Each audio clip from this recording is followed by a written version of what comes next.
Battle of Haldi Ghati 18 जून 1576 को मेवाड़ के राणा महाराणा प्रताप और आमेर के मानसिंह प्रथम, जो कि मुगल सम्राट अकबर की सेना का नेतृत्व कर रहे थे, उनके बीच लड़ी गई थी।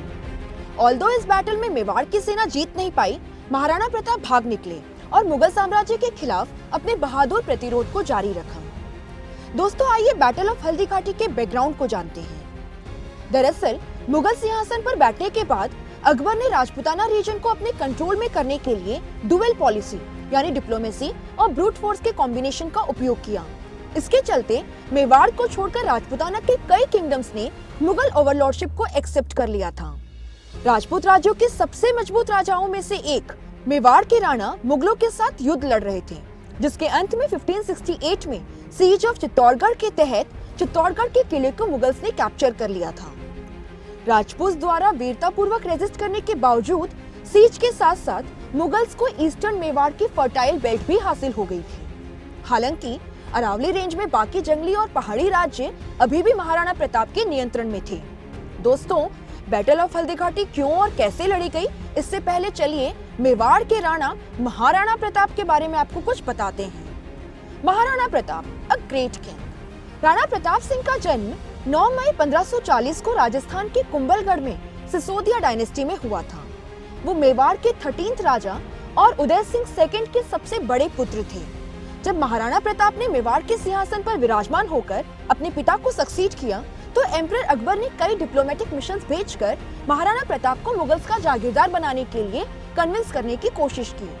इन डिप्लोमेटिक मिशंस के पीछे अकबर का उद्देश्य ऑनगोइंग मुगल राजपूत वॉर्स को कंक्लूड करना और रेस्ट ऑफ मेवाड़ तक पहुंच हासिल करना था, जिससे गुजरात तक कम्युनिकेशंस और सप्लाई लाइन को सुरक्षित किया जा सके। दरअसल गुजरात उस समय मुगल्स के लिए एक वाइब्रेंट इकोनॉमिक पावर हाउस हुआ करता था। अकबर के द्वारा महाराणा प्रताप के पास 4 एमिशरीज भेजे गए थे। इनमें से केवल राजा भगवान दास ही महाराणा प्रताप को थोड़ा कन्विंस करने में सफल हो पाए। प्रारंभ में तो महाराणा प्रताप एम्परर अकबर द्वारा प्रस्तुत एक रोप को एक्सेप्ट करने और अपने युवा पुत्र अमर सिंह को मुगल दरबार में भेजने के लिए सहमत हो गए थे, लेकिन अकबर चाहता था कि महाराणा स्वयं आकर उसके आगे सबमिशन करें। इसके लिए महाराणा प्रताप का अपने बेटे को अकबर के दरबार में भेजना अकबर को बिल्कुल पसंद नहीं आया। वहीं दूसरी ओर महाराणा प्रताप की डिमांड से सहमत नहीं थे और स्पष्ट रूप से उन्होंने इनकार कर दिया। इस प्रकार डिप्लोमेसी के फेल होने के कारण अब युद्ध इनएविटेबल था। Army strength of the Mughals and the Rajputs. दोस्तों, मेवाड़ी फोकलोर ट्रेडिशन ने महाराणा प्रताप की सेना की संख्या को 20,000 बताया है, जिसमें 80,000 की मुगल सेना का सामना किया था।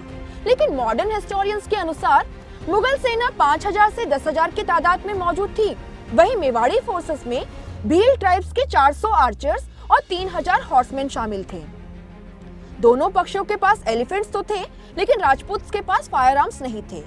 मुगलों के पास मस्केट्स तो थे, लेकिन हैवी आर्टिलरी नहीं थी। राणा प्रताप के अनुमानित 800 मजबूत वैनगार्ड की कमान हकीम खान सूर और उसके अफगान सोल्जर्स, दोदिया के भीम सिंह और चित्तौड़ को डिफेंड करने वाले जमाल के बेटे रामदास राठौर ने संभाल रखी थी।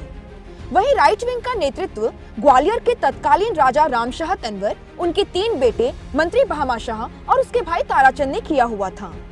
माना जाता है कि लेफ्ट विंग ने 400 वॉरियर्स को मैदान में उतारा था, जिसमें भीड़ा झाला और उसके क्लैंसमैन भी शामिल थे। राणा प्रताप ने अपने घोड़े पे सवार होकर सेंटर में लगभग 1300 सैनिकों का नेतृत्व किया।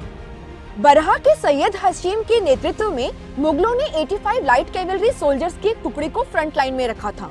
उसके बाद वैनगार्ड था, जिसमें जगन्नाथ के नेतृत्व में कछवा राजपूत और बख्शी अली असफ खान के नेतृत्व में सेंट्रल एशियन मुगल शामिल थे। इसके बाद माधो सिंह कछवा के नेतृत्व में एक साइजेबल आर्मी मौजूद थी और इसके बाद मानसिंह खुद सेंटर में मौजूद थे। मुगल लेफ्ट विंग की कमान मुल्ला काजी खान के पास थी। Events during the battle of Haldi Ghati. Maharana Pratap ने उदयपुर के पास गोगुंडा शहर में अपना आधार यानी कि बेस स्थापित का फैसला किया। गोगुंडा से लगभग 23 किलोमीटर उत्तर में खामनोर गांव था, जिसे अरावली रेंज ने सेपरेट किया हुआ था। इस रेंज को हल्दी घाटी कहा जाता है क्योंकि इसके चट्टानों को कुचलने पर हल्दी जैसा पीला रंग रिजेंबल होता है। महाराणा प्रताप को उम्मीद थी कि युद्ध शुरू होने पर हल्दी घाटी का नैरो पैसेज उसके दुश्मन के सुपीरियर नंबर्स को उन्हें हराने में मदद करेगा। युद्ध 18 जून 1576 को सूर्योदय के 3 घंटे के बाद शुरू हुआ। महाराणा प्रताप ने एक फ्रंटल असॉल्ट शुरू किया और अपने सभी आदमियों को भी दुश्मन पर सरप्राइज अटैक करने को कहा। उनकी कैवेलरी का initial attack Mughal left wing पर कहर बरसाने में सक्सेसफुल रहा। राजपूत फोर्सेस के हमले के बावजूद मुगल लेफ्ट विंग मजबूती से खड़ी रही ताकि माधो सिंह के एडवांस रिजर्व्स मैदान में एंटर कर सके। और जैसे ही माधो सिंह की सेना मैदान में उतरी, लड़खड़ाती हुई मुगल वैनगार्ड को हिम्मत मिल गई। उनके आगमन के साथ मुगल सेना ने मेवाड़ी फोर्सेस को पीछे धकेलना शुरू किया और लड़ाई कन्वेंशनल फाइटिंग में बदल गई, क्योंकि मेवाड़ी कैवेलरी भी अब अपनी गति को खो बैठी थी। महाराणा प्रताप बैटल के सबसे डेंजरस पार्ट में मेवाड़ी सेंटर से अपने कई दुश्मनों को मार रहे थे। डेडलॉक को तोड़ने के लिए जहां एक तरफ महाराणा प्रताप ने अपने हाथियों को भेजा, वहीं मुगलों ने भी कुछ ऐसी ही स्ट्रेटेजी अपनाई। शुरुआत में मेवाड़ी एलिफेंट्स को अपर हैंड था, लेकिन मेवाड़ी हाथी मुगल्स को ज्यादा नुकसान नहीं पहुंचा सके, क्योंकि मुगल मस्केटियर्स और आर्चर्स के द्वारा हाथियों के बहुत या तो मार दिए गए थे या वो बुरी तरीके से घायल हो गए थे। वॉर एलिफेंट्स के इस लॉस ने मुगलों को मेवाड़ की सेना को 3 तरफ से दबाने में सक्षम बनाया। इस तरह बैटल का टाइड मेवाड़ की सेना के खिलाफ होता जा रहा था।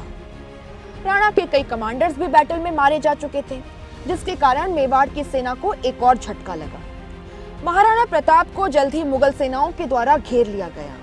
यह देखकर बीड़ा झाला ने अपने कमांडर से रॉयल अम्ब्रेला सीज किया और मुगल्स की तरफ चार्ज किया। इस एक्ट और उसके लगभग 350 सैनिकों के बहादुर बलिदान के कारण महाराणा प्रताप अपनी half of the remaining army के साथ एस्केप करने में कामयाब हो जाते हैं।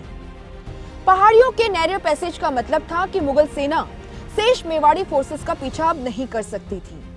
आने वाले वर्षों में महाराणा प्रताप मुगलों के खिलाफ अपने बहादुर प्रतिरोध को जारी रखते हैं।